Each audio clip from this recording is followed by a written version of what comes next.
Hey, welcome back to No Hype Beer Reviews. Unless it's your first time, then welcome. Please consider subscribing. If you do, hit the notification bell, get all the updates. Rest of today's video, the beer's courtesy of the guys at Nerd Sense, so thank you so much, guys. I really appreciate it. Sean specifically. I don't think I've ever had this beer because it's Curiosity 18, and this must be a rebrew, right? Because isn't that like their series where they try different things, and they're way past 18. But also, as normal, I didn't look anything up, so who knows if I'm right or wrong. American Double IPA at 8% ABV doesn't have any information, really. It's got, because it was brewed in Monson, the original place, so those cans, I think, usually only have like a sticker like this. Yeah, let's get into it. Got proper glassware. I don't know anything, I mean, other than, it's American Double IPA. I don't know hops or anything like that. Okay, so you know what? I didn't know what to expect. It's beyond just like what I think unfiltered looks like into what I think New England IPA haze typically looks like. So it's somewhere between, a lot of carbonation, looks great. So it kind of looks like the early versions of New England style IPAs. How about that? Nice, orange with a little bit like straw yellow in there. That had bone white, finger and a half, compact bubbles except on top. That is a beautiful looking beer. Let's get into the aroma. A lot of sweet citrus, mostly orange, obviously. A little bit of grapefruit cutting through there on the citrus front. Peach flesh, juice, a little bit of peach rings even. It's like a lot of peach qualities. Maybe a little Citra? I don't know. And then, the beer got mad at me for harping on peach, and it's like, no, it's more tropical. So I kind of get, some generic tropical notes. It's very fruity.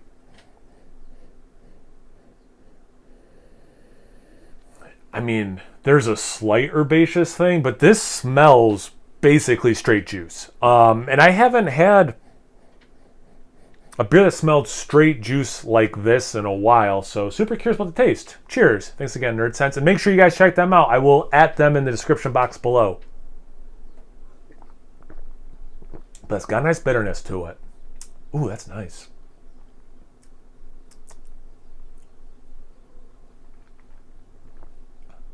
Wow. Yeah. That aroma had me fooled. I thought this was going to be just straight juice, double IPA, and how fruity the aroma was. They're not messing around with that bitterness. I love that. That's one of the more bitter double IPAs that I've had lately. You still get the fruit notes throughout. My mind went peach. It's there, but I get a little bit more apricot. I didn't get any in the aroma, but I do get in the taste. Even, and this makes it sound sweeter than it is, even like an apricot nectar, like that intensity, but again with this really nice bitter balance to it. Some of that orange. Wow. Yeah, that one did not a full 180, but it led me this direction, and then we kind of went over to this direction.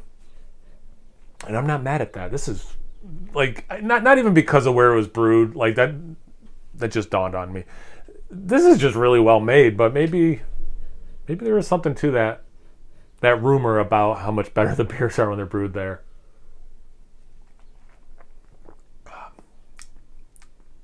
Because, it's got a nice mouthfeel, but, it's scaled back a little bit. Kind of got to say about the aroma. It reminds, big melon, big honeydew melon. It kind of reminds me, not it doesn't drink like Heady Topper, but it kind of reminds me of some of the early New England style IPAs. That transition from we want to make our own things. Here's how you do the West Coast, and then we're kind of trying to take our own approach to it. This is very much reminiscent of steps in that direction. Without coming across too much as like a hybrid style with like, you know, it has not a ton of West Coast elements. You know, I don't get pine. I don't get like some huge West Coast dank thing. I like the aroma, a little bit herbaceous, but not much in there. It's got the fruitiness. It just has way more bitterness than I thought. But I love the bitterness in this.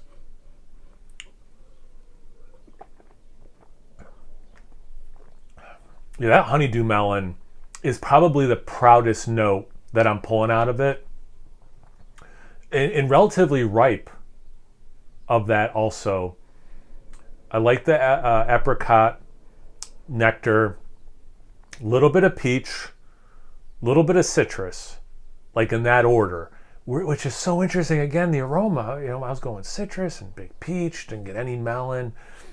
So maybe it did do kind of a 180. I don't know. This is a trip. This is a delicious beer, and it's like just a super fun one to review. And, you know, I still love doing beer reviews. Don't get me wrong. But as I've said in every once in a while in some videos, you know, like I drink a lot of IPAs or like barrel-aged stouts, right? Like they're like my two favorite styles.